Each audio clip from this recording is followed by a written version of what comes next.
Hussain Sagar lake చుట్టూ మొత్తం ట్రాఫిక్ను స్తంభింపజేసి 4-5 రోజుల పాటు అనేది ముందేమో ఆ రేసుల ప్రిపరేషన్ గురించి, ఆ తర్వాత రేసుల నిర్వహణ గురించి ట్రాఫిక్ అనేది అనుమతించకపోవటం అనేది అసలుకు బుద్ధున్న ప్రభుత్వం ఏదైనా చేస్తుందా అనేసి నేను ప్రశ్నిస్తా ఉన్నాను. ఈరోజు మనం రెగ్యులర్ ట్రాఫిక్ను మనం చూస్తుంటాం. ఈవినింగ్ టైంలో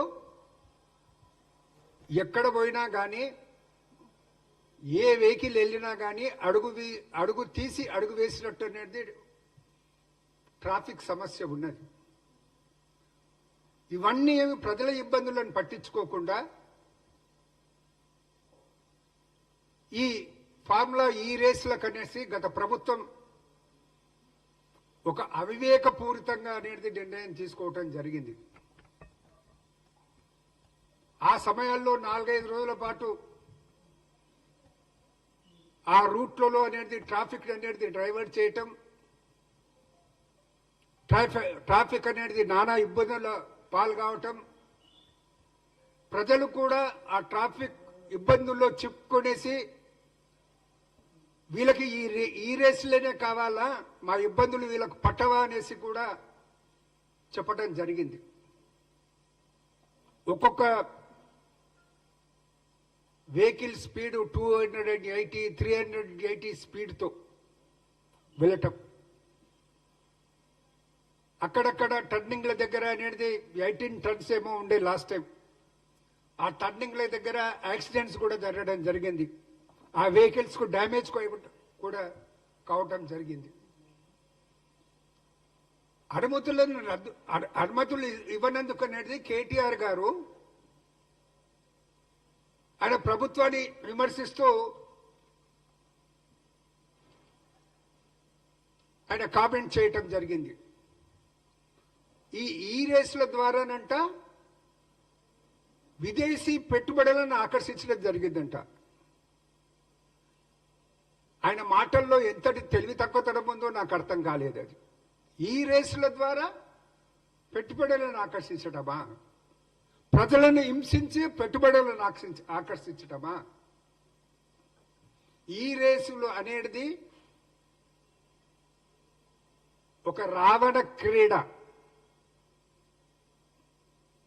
ఈ రావణ క్రీడలు అనేది విదేశీ అలవాట్లకు అలవాటు పడ్డ కేటీఆర్ లాంటి వారికే అది ఆనంద డోలికల్లో మునిగిస్తుందో కానీ సామాన్య ప్రజలకు కాదు అనే మాట మనం చేస్తూ ఉన్నాను. అది చూడటానికి కూడా టికెట్లు పెట్టిర్రు. గతంలో 1000, 4000, 7000, 10,500, టాప్ గా 1.25 lakhs వరకు కూడా టికెట్లు పెట్టడం జరిగింది. సో ఇదంతా డ్రామా అనేది భవిష్యత్తులో జరగకుండా, ప్రజలు అనేది ఇబ్బందులు పడకుండా, నగరంలో ట్రాఫిక్ జాములకు మళ్ళీ అవకాశం కలగకుండా ఈ ఫార్ములా ఈ రేసులను వాటికి అనుమతి ఇవ్వకపోవడాన్ని ప్రభుత్వం తదనుగుణంగా నిర్ణయం తీసుకోవడాన్ని కాంగ్రెస్ పార్టీ ఆహ్వానిస్తుంది. కాంగ్రెస్ పార్టీయే కాదు, ప్రజలు ఆహ్వానిస్తున్నారు. ముఖ్యంగా జంట నగరాల ప్రజలు ఆహ్వానిస్తా ఉన్నారు. కేటీఆర్ గారి విమర్శల్లో ఎటువంటి పస లేదు. కేటీఆర్ గారి విమర్శలు మళ్ళీ ఈ ఫార్ములా ఈ రేస్ ద్వారా పెట్టుబడులను మేము తీసుకొచ్చామని ఏదో చెప్తున్నదో అదనేది వారి అవివేకానికి నిదర్శనం. విదేశీ పెట్టుబడులు కావాలంటే ఈ ఫార్ములా ఈ రేస్ల అవసరమా అని నేను ప్రశ్నిస్తా ఉన్నాను.